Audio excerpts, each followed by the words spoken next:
नमस्कार दोस्तों। ओशो शरीर छोड़ने के बाद भी सहायता करते रहते हैं। आज मैं अपने अनुभव से आपको कहना चाहता हूँ, एक बार नहीं, 100 बार नहीं, 1000 बार मैंने इस बात को महसूस किया है, जाना है कि ओशो अपने शरीर छोड़ने के बाद भी अपने शिष्यों की सहायता करते रहते हैं। कल परसों की बात है, मुझे भी बहुत बड़ी सहायता उनसे मिली है, आज भी मिली है। और जिससे मुझे पता चलता है कि सद्गुरु शरीर छोड़ने के बाद भी अपने शिष्यों की चिंता करते हैं, अपने शिष्यों की सहायता पहुंचाते हैं। सबसे बड़ी बात तो मैं ये कहना चाहता हूँ कि ओशो ने अपने एक प्रवचन में कहा है कि गुरजीएफ नाम के एक संत हुए थे और गुरजीएफ इस दुनिया से जाने के बाद अपने शिष्यों को ओशो के पास भेजते थे। उस मेथड को अगर आप समझेंगे तो आपको पता चलेगा कि हमारे सनातन धर्म में जितने भी सद्गुरु हैं, भगवान हैं, चाहे भगवान राम हो या भगवान कृष्ण हो, सभी देवी देवता सहायता करने का प्रयास करते हैं। और अगर आप सहायता लेना जानते हैं तो बहुत बड़ी बात है। आश्चर्य यह है कि भक्त को सहायता लेने भी नहीं आता है। कुछ लोग को तो मांगने भी नहीं आता है, कुछ लोग को लेने भी नहीं आता है। Just be available. अगर आप उपलब्ध हैं तो सहायता हमेशा मौजूद है। ये बहुत स्पेशल वीडियो है, शायद सबके काम आएगा भी नहीं। अगर 100 लोग मुझे सुनेंगे उसमें से 10 लोग ही समझ पाएंगे कि सनातन धर्म के अनुसार भी भगवान कृष्ण से लेकर के आज तक जितने भी सिद्ध हुए हैं वो सहायता करने को हमेशा तैयार है, अगर आपको सहायता लेने आता है तो। इस बात का मेरे पास कोई प्रमाण नहीं है, लेकिन इसके बाद भी कहता हूँ, अगर आप भगवान राम की भक्ति करते हैं, निश्चिंत होकर करिए, बहुत मजे से करिए, खुशी से करिए। जीवन में जहाँ जरूरत पड़ेगा वहाँ वो आपके साथ ही खड़े हैं, यहाँ तक कि आपके हृदय में खड़े, आपके भीतर खड़े हैं। ये बहुत ज़रूरत है। आजकल जितने भी कथा वाले गुरु हैं, कथावाचक हैं, उन सब का भी यही संदेश है, भक्ति करिए। हर समय आपके साथ आपके माता पिता नहीं रह सकते हैं, आपके मित्र बंधु नहीं रह सकते हैं, आपके सगे संबंधी नहीं रह सकते हैं, लेकिन आपका सद्गुरु, आपका भगवान हमेशा आपके साथ रहते हैं। और अगर आपको उनसे सहायता मांगने आता है, आपको सहायता मिल जाएगी। अभी पिछले 3 दिनों से मैं लगातार, मुझे हाई ब्लड प्रेशर का प्रॉब्लम हो गया है। मैंने पिछले सैकड़ों वीडियो में कहा था कि मुझे कुछ नहीं होता है, मेरी तबीयत खराब नहीं होती है, मैं बीमार नहीं पड़ता हूँ, मैं हॉस्पिटल में एडमिट नहीं होता हूँ।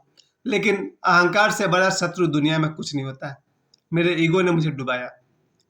अगर मैं स्वस्थ रहता हूँ तो इस बात की खुशी में नहीं है, इस बात का ढिंढोरा पीटने की क्या जरूरत थी। तो मैंने लगभग 10-15 सालों तक इस बात का ढिंढोरा पीटा कि मैं तो ओशो का डायनेमिक मेडिटेशन करता हूँ, मुझे कुछ नहीं हो सकता है। लेकिन प्यारे दोस्तों, अगर मैं गलती करूँगा तो प्रकृति मुझे छोड़ेगी नहीं। और मैंने जो गलती की है आपको मैंने बताया भी था। अहंकारवश जो भी मैंने गलती की है कि जब मैं सुबह में पानी गर्म करके पीता था तो उसमें मैं एक चुटकी काला नमक मिलाता था। गलत था, गलत आइडिया था ये। जो आदमी साल भर तक पानी में गर्म पानी में काला नमक मिलाएगा, उसको एक दिन ब्लड प्रेशर का प्रॉब्लम होना ही था। और मुझे परसों रात को ब्लड प्रेशर का जो प्रॉब्लम शुरू हुआ है, अभी भी चल रहा है। अभी जब मैं बोल रहा हूँ तब भी चल रहा है। यानी 3 दिनों से जो मेरा लोअर पॉइंट है ब्लड प्रेशर का, वो 80 से बढ़ करके 90, 100, 111 तक पहुंच गया है। और जो अपर पॉइंट है वो 150 के आसपास है।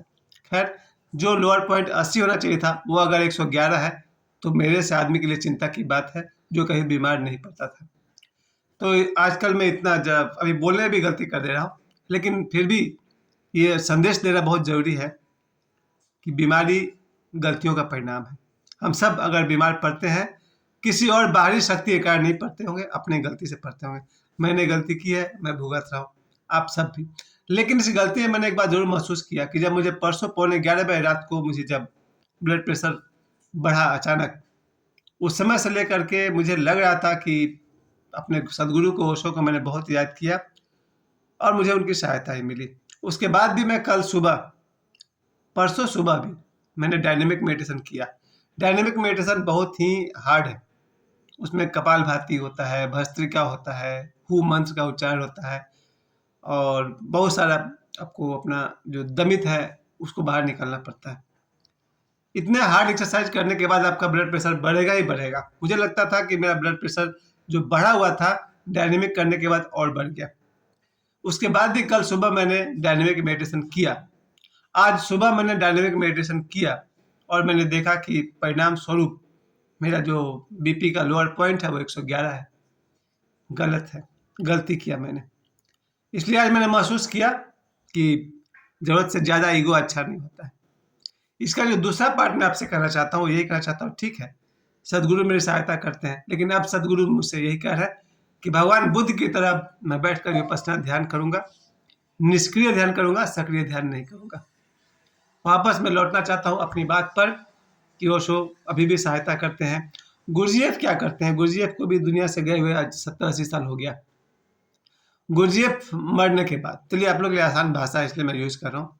गुरजीएफ मरने के बाद अपने शिष्यों को जब उन्होंने देखा कि भाई ये संबुद्ध नहीं हो पाए हैं, तो उनके शिष्य गुरजीएफ ही उनके भीतर, उनके शरीर में आ करके उनको ओशो के जहाँ जहाँ मैगजीन्स बिकते हैं वहाँ ले जाते थे, और गुरजीएफ के शिष्य ओशो के मैगजीन खरीदते थे, पढ़ते थे और प्रभावित होकर के ओशो के पास आ जाते थे और कहते थे कि हम लोग गुरजीएफ के शिष्य हैं, आपसे दीक्षा लेने आए हैं, आपका हमने मैगजीन देखा दुकान पर और हमने खरीद लिया, आपसे हम प्रभावित हैं।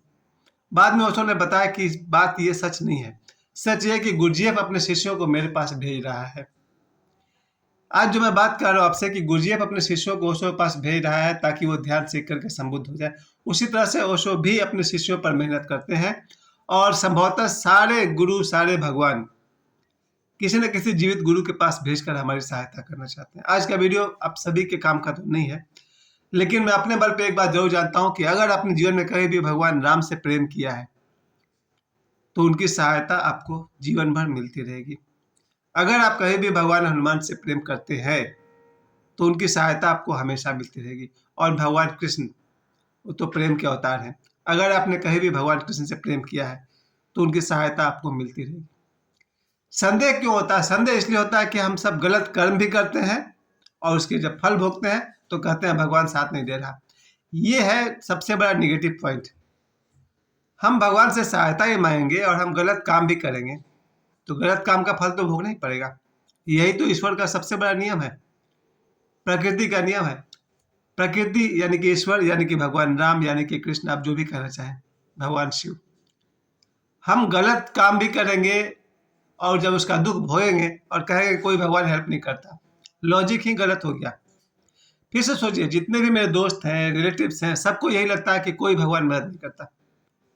राम जी की कितने ही पूजा करो दुख तो भोगना पड़ता है। साहब गलत कर्म करेंगे तो दुख भोगना ही पड़ेगा। हम गलत काम भी करेंगे और हनुमान जी से को बुलाएंगे भी, दोनों काम एक साथ कैसे हो सकता है? अगर मुझे वाकई हनुमान जी से सहायता चाहिए तो पहले अपने आप को तो सुधारना पड़ेगा। गलत काम करना ही नहीं चाहिए, और अगर आप गलत काम नहीं करेंगे तो आपको फिर भगवान से सहायता मांगने की जरूरत नहीं है। फिर भगवान की भक्ति हम लोग धन्यवाद के रूप में करेंगे, मांगने के लिए नहीं करेंगे। कुल मिलाकर मैं यही कहना चाहता हूँ कि हमारे जीवन में भक्ति हो, ईश्वर हो, भगवान राम हो, सदगुरु हो, लेकिन कोई स्वार्थ ना हो, कुछ मांगना न पड़े। और अगर कभी भक्त ने अपने भगवान से मांगा, अवश्य मिलेगा, जरूर मिलेगा। ऐसा कभी हो ही नहीं सकता है कि कोई शिव का भक्त शिव को पुकारे और उससे सहायता नहीं मिले, कोई भगवान राम का भक्त भगवान को पुकारे और सहायता नहीं मिले, ये हो ही नहीं सकता है। गलत तब होता है जब हम गलत कर्म करके भगवान से सहायता मांगते हैं, ये गलत है। हम चोरी भी करें और भगवान से कहें कि पुलिस से बचा लो, ये कोई भक्ति नहीं हुई। अगर कोई आदमी चोरी कर ले और फिर शिव मंदिर में कहे हे भगवान शिव हमको पुलिस से बचा लो, और जब पुलिस आके उसे पकड़ ले और वो कहे कि शिव सहायता नहीं करते, क्या गलत बात कर रहा है वो। यानी कि ईश्वर हमारी सहायता जरूर करते हैं पर हमें गलत काम नहीं करना चाहिए। इसलिए आज का दिन आपका व्यर्थ नहीं जाए। हम सब जो भी मेरे इस वीडियो को देख रहे हैं, निश्चिंत रहिए, भगवान सदैव आपके साथ है, चाहे साकार भगवान या निराकार भगवान। निराकार भगवान को तो समझना आसान नहीं है, वो तो परम सत्य है, लेकिन साकार भगवान को आप जितना को जानते हैं, चाहे वो राम जी से लेकर के अब तक, ये सभी अपने शरीर छोड़ने के बाद इस ब्रह्मांड में उपलब्ध हैं। ये सभी अपने शिष्यों की सहायता करने को तैयार हैं, बशर्ते आप कोई गलत काम ना करें। अगर आप गलत काम करेंगे आपको परिणाम भोगने पड़ेंगे। ज़्यादा से ज़्यादा यही हो सकता है, आप अपने तरफ से सही रहिए, फिर जीवन में सुख आनंद की वर्षा होती ही रहेगी। मुझे आशा है कि आज जो समय आप लोगों ने मुझे दिया, आपने कुछ तो समझा। यही समझना है गलत काम नहीं करना है, गलत विचार नहीं करने हैं, गलत भावनाएं नहीं रखनी है। ईश्वर और सद्गुरु हमेशा हमारे साथ हैं और हमेशा हमारी सहायता करने को तैयार है। इस सत्य के बावजूद कि गौतम बुद्ध से लेकर के ओशो तक सभी निर्विकल्प समाधि में पहुंच चुके हैं, जहां उनकी अपनी कोई कामना तो नहीं है, लेकिन अगर आप पुकारेंगे तो सहायता के लिए हमेशा तैयार है। समय देने के लिए आप सभी को बहुत बहुत धन्यवाद।